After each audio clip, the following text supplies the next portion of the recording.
یہ صدقہ ہے، اس کو جاریہ نہیں کہتے. یہ بات سمجھیں. مرغی لی، جیسے آپ سر پہ وار کے دیتے ہیں، حالانکہ وارنا کوئی تک نہیں بنتا. آپ جو اٹھائیں دکان سے لے جائیں کسی کو دے دیں، صدقہ ہو گیا. مگر اس کو صدقہ جاریہ اونچا بول لیں، صدقہ جاریہ. یہ آپ کو بطور نصیحت ہے.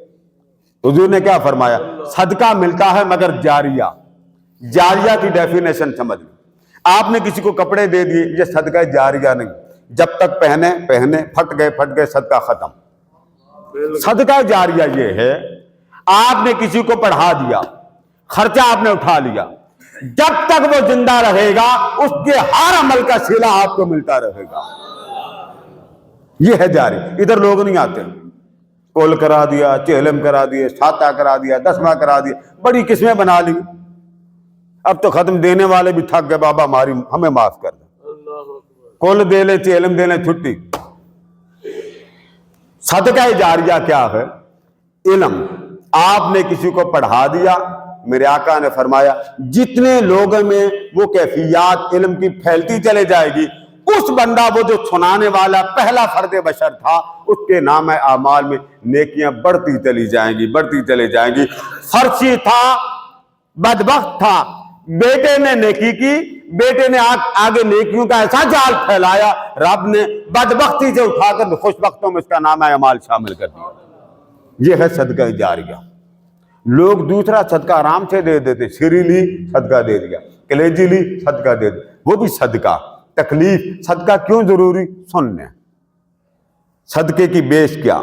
میرے آقا نے فرمایا جب اللہ نے تقدیر کو بنایا، اب ظاہر ہے تقدیر تو بندے کے بس میں نہیں، برا بھی لکھا ہوتا، اچھا بھی لکھا ہوتا.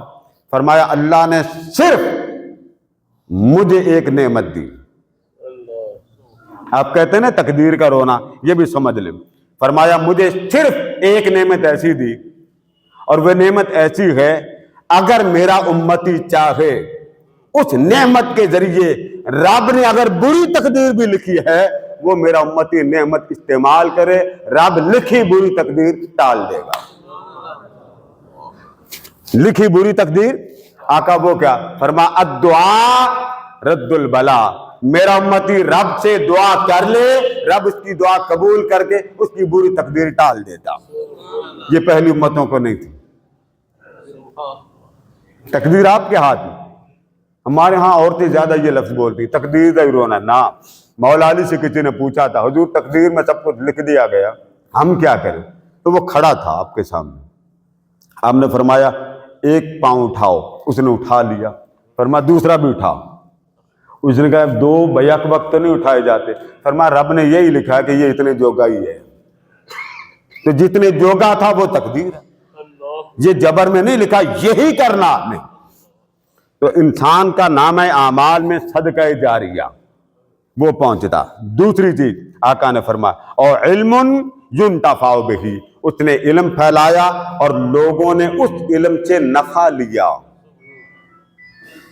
لوگوں نے اس علم سے ٹیوشن پڑھا دی. کون سی؟ انگلش کی پڑھا دی. اگر اس بچے کو عقل آ گئی، سمجھ آ گئی، ہدایت مل گئی، اس کا انگریزی میں لیکچر دینا بھی اس بندے کی بخشش کا باعث بن جائے. ہو سکتا ہے وہ آگے جا کے مومن کامل بن جائے، عاشق صادق بن جائے، وہ ایسے ملک میں جائے جہاں ایمان کی سلامتی نہ ہو.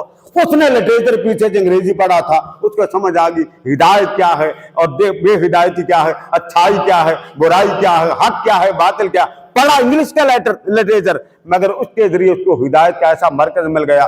بڑے لوگ ہیں جن کو انگریزی کے علاوہ ترجمے کی بھی سمجھ نہیں آتی. تو آقا نے فرمایا ایسا علم تو جو کسی کو پڑھاؤ اس کو نفع ہو جائے، وہ آپ کے نامہ اعمال میں صدقہ جاریہ ہوگا.